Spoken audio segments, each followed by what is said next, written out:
You're listening to the Platte River Bard.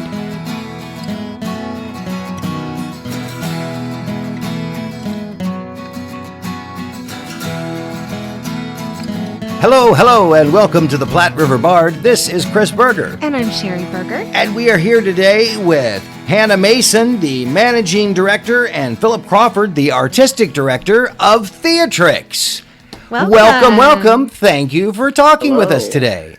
Hello, thank you so much for having us. Welcome. Thank you so much for coming on the program. I'm so excited to talk about your season that you've released and some of your upcoming productions. So I really appreciate you taking the time out to talk to us. Yeah, of course. So you are the artistic director, and can you just kind of talk about how you came into that role? Yeah. So last year, I was actually the assistant artistic director for Theatrix under Jesse, who was our artistic director at the time. And I worked under him and kind of got a feel of the ropes and kind of figured out how to do it. And I loved doing it. I love the idea of getting to make your own theater, because that's something that as students, we really don't get to do. We get to act a lot of times, and that's usually where it ends. So the idea of getting to do shows that I want to do and produce them was just it was so exciting to me. And so that's why I was drawn to it, and I was lucky enough to be selected for this year's artistic director. And Hannah Mason, you get to be the managing director, so that you get to manage all of it. So how did you come into that role? Yes, so I had a different path than Phillip. Last year, I was not on the council. Last year, I spent the entirety of last year in my hometown in San Antonio because of the pandemic.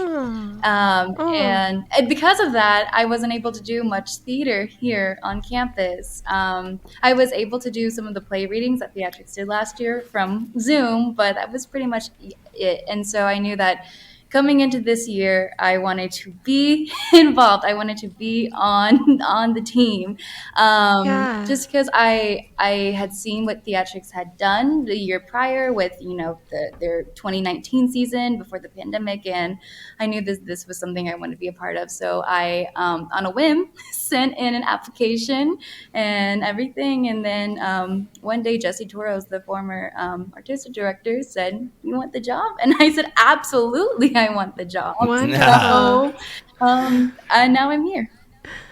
So what is the one thing for both of you that you have had to do so far that you didn't expect to do? Anything been a complete out of the blue challenge for you so far? Maybe it's too early to ask. Well, one thing for me is Theatrix is a very hands-on group, and so we recently just all worked together on the build day for Revolutionists, where we built the entire set and painted the entire set. And that was one of those things where it never even occurred to me, because on a lot of the rep shows, that is all done behind the scenes and you don't see any of it done. Yeah. But there's so many different little aspects that go into every single show we do here.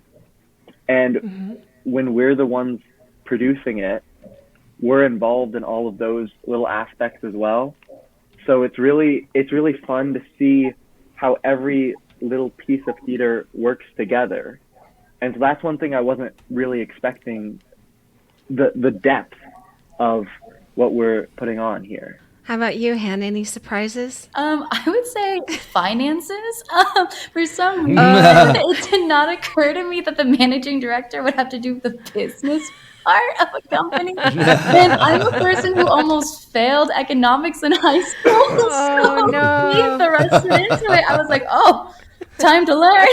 Definitely. That was a rude awakening. It really was, but I've had a great mentor and a great spreadsheet to help me with that.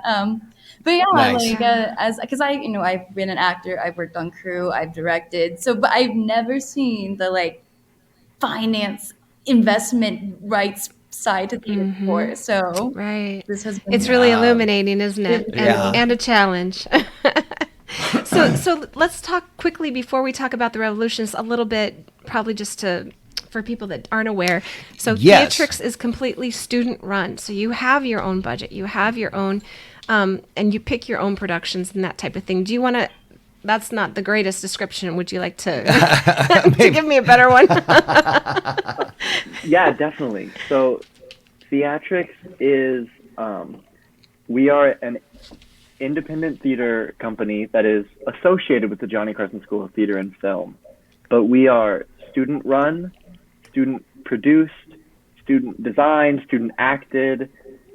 Students are the driving force, and with the exception of our 2 faculty advisors, the only force that are really behind Theatrix. And so while that is scary at times, it is great because we're able to do the plays we want to do. We're able to add in performances we want to do, figure out what we really want to do, which is something that as actors, a lot of times isn't up to us.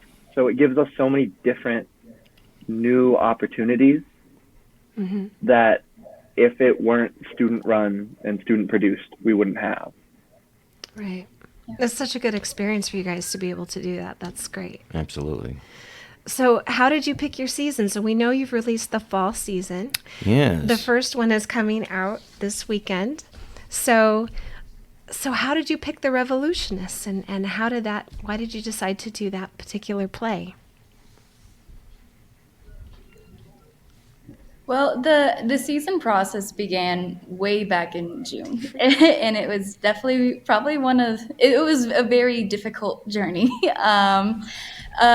So every spring we ask students or anyone really to submit just ideas that they have of what plays they would like to see. And I know personally what began for me was reading all those plays and then narrowing down like the 6 that I liked the most. And that was kind of our first initial conversation. And one of them was the Revolutionists. And there were a few plays in that bunch that I read that I was like, we have to do these plays. Just because you read it and it's just such good playwriting, and especially with like Lauren Gunderson, who's the most produced female playwright in the country right now, like how can we not? But it was a very difficult process, and it took multiple weeks, multiple rough drafts. I think back to what our first draft of this season was, and I just what that would look like, because it was completely different than what we have now.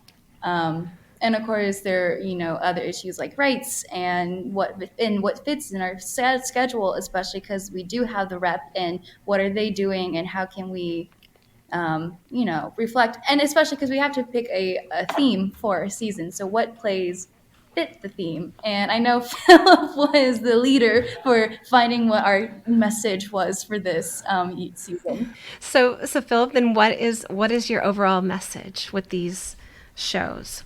So our season theme this year is rewrite the narrative. So all right, we figured since we are coming out of a big pandemic where a lot of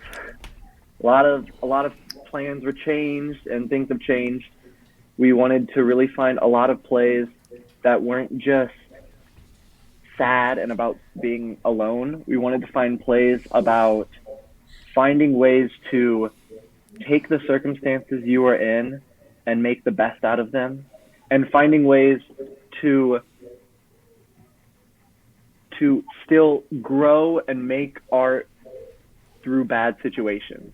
And so we really felt that rewrite the narrative encompassed where we're in as theater makers, as artists, and as humans right now. No, especially, yes, after the giant reset that we sort of got, that was the pandemic, where we all stayed home, and then we all got back out.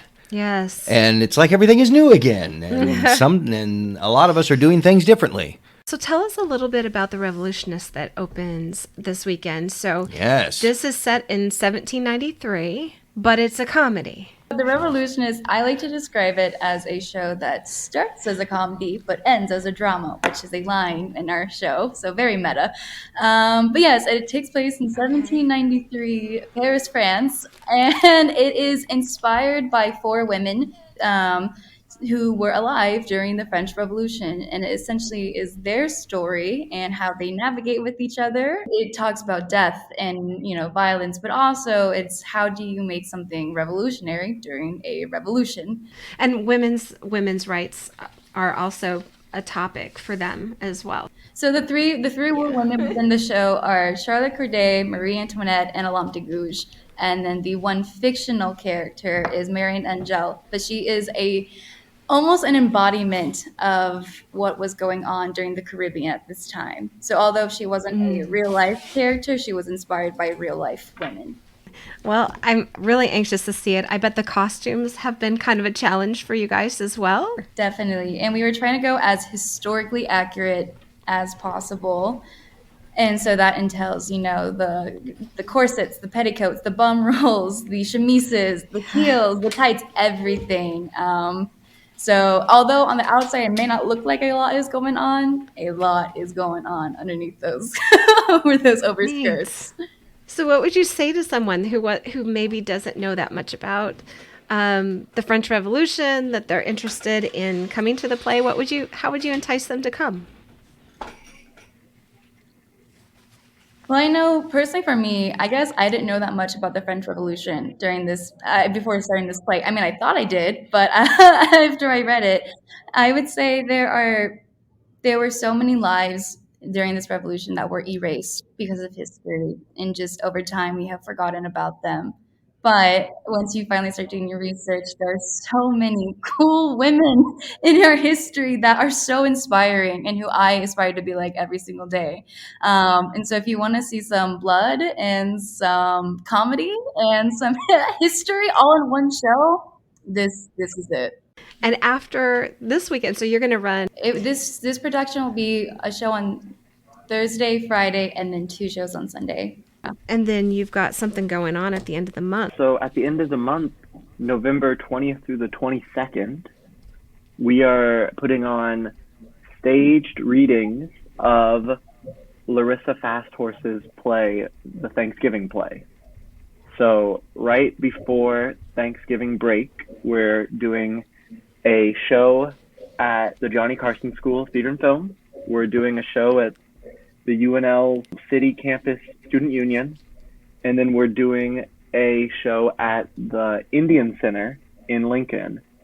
And each of those shows will feature a talk back after, where we discuss some of the issues brought up in the play, as well as some issues that are still happening today, years and years and years after what was thought of as the first Thanksgiving. That talk back that you're having, you don't do that after every one of your plays. That's going to be something specific to the Thanksgiving play. Yes.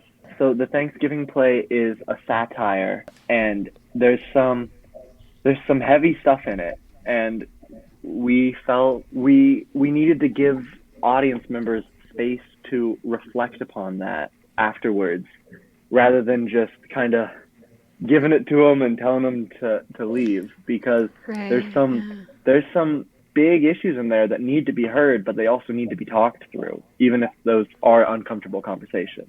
Well, I definitely see a theme here. And so the next one that you have in December is called Clown Bar. I'm not familiar with that. Clown Bar is a 1920s speakeasy noir style mixed with clowns. And so there's that juxtaposition there, and it's about a clown named Happy, an ex-clown named Happy, who has returned to the clown bar to solve who murdered his brother. And so it's an incredibly funny play that kind of plays off the old tropes of like 1920s, 1930s noir film, mixed with the idea that there's a bunch of clowns running an underground mafia. And so we're really excited about that. That's coming up. And what is the message with that one, with Rewrite the Narrative?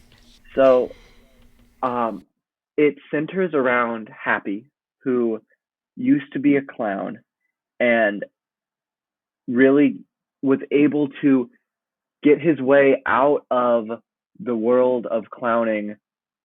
That was really a toxic, terrible environment for him. And he was able to change his story. And through that, you see him changing the stories and helping others to find their way through this crazy world that the playwright Adam Simkowitz has brought forth. It's as wacky as it sounds, and that was one of the plays that we read, and we were like, "Oh, how can we not do this one?" You know? Yeah. It's a wild ride. So the Thanksgiving play isn't really a comedy, but the other two are. So you're still sending a message through comedy of really heavy topics. It really helps people maybe be able to feel comfortable talking about those things. Well, this is your fall season, and you've got 3 really great plays. I'm anxious to see them, and good luck to you guys. It's been a crazy last year, and I'm glad that you were able to get this opportunity to finally come back to the theater and see live theater again. We've missed it. We have too. Good luck to you guys. Thank you so much for being on the podcast. Thank you so much. Bye.